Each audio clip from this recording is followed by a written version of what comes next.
Hey, it's me, Dan. I'm still on a break from making videos. I'm just taking a quick break from having a break. Hang on, let me just... There, okay. As soon as I saw Mario Maker 2 was going to include Mario from Super Mario Bros. 2, I had this little thought flicker in my head. I thought, I wonder how they'll tackle animations that Mario doesn't have in Super Mario Bros. 2, such as swimming.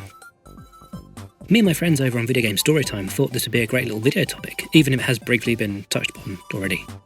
The response I got from my tweet on this was fairly positive, so here I am.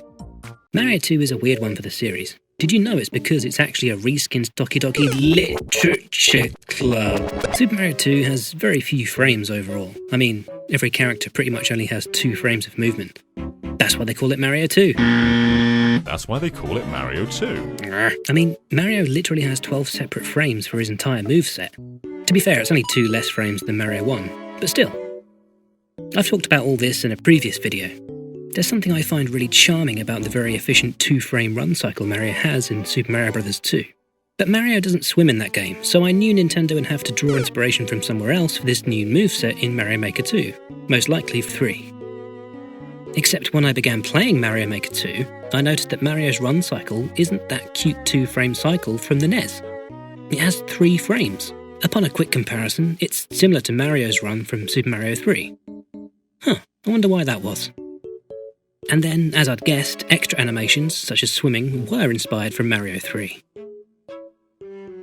Hang on though, Mario climbs with his back to us in Mario 2 like he does in Mario 3. So why is he climbing to the side here? Well, that's because don't forget that all that's changing here is the visual information. And maybe some physics, and character height. Mario 1 is still there underneath, so a rear view climbing animation wouldn't work in the Super Mario Bros. 1 style. If I'm honest, I think Super Mario 2 Mario would have made more technical sense being in Super Mario Bros. 3 style, but Mario 1 is the style that's associated more with visual gimmicks like this. If frames are being pasted over Super Mario 1's style, then that might explain why Nintendo had to use 3 frames here instead of 2. Might be why Link also has 3 frames. Actually, Link was completely redrawn for Mario Maker. So it seems as though they've merged animations from Mario 3 into Mario 2. But wait!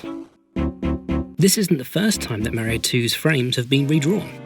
The first time was actually during Super Mario All-Stars, where Mario 2 had 3 frames for the run cycle. Let's compare them.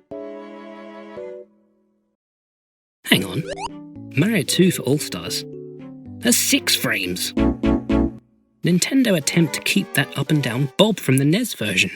By alternating his up and down keys on that passing frame, it results in this little scuffle.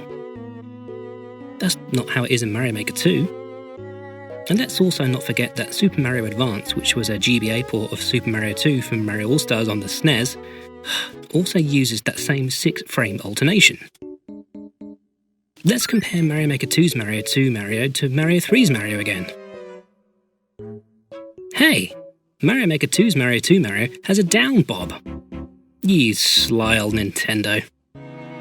However you look at this, they had to pretty much redraw most frames for Mario 2's movement as Super Mario 2 Mario for Mario Maker 2. But why did they do this? Why didn't they try and keep that 2-frame run cycle? Perhaps it's to keep uniformity to that classic trilogy and bring it all in line.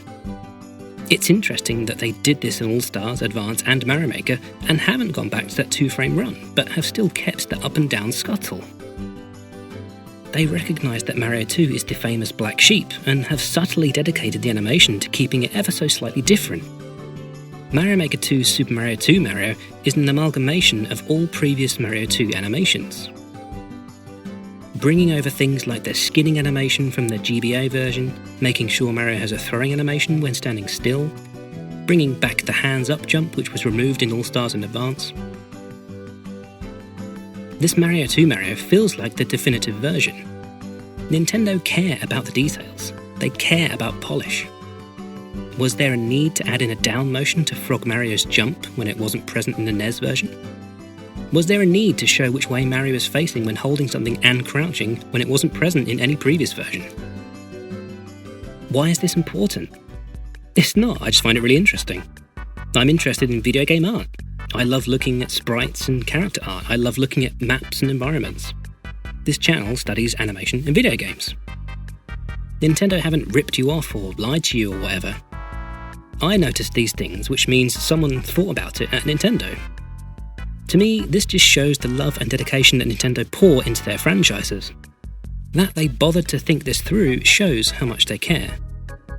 It's just a shame that they haven't returned to that original 2-frame run cycle with his hands by the hips, which I oh so love.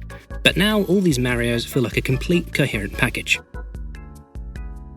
They redrew Mario in Super Mario 2 with All-Stars, they've redone Mario 2 again with Mario Maker. And with Mario Maker being the quirky Franken game that it is, nothing is more Mario Maker than Mario 2 Mario feeling more like Mario 3 Mario while being in Mario 1 Mario. Mario. Love you, bye.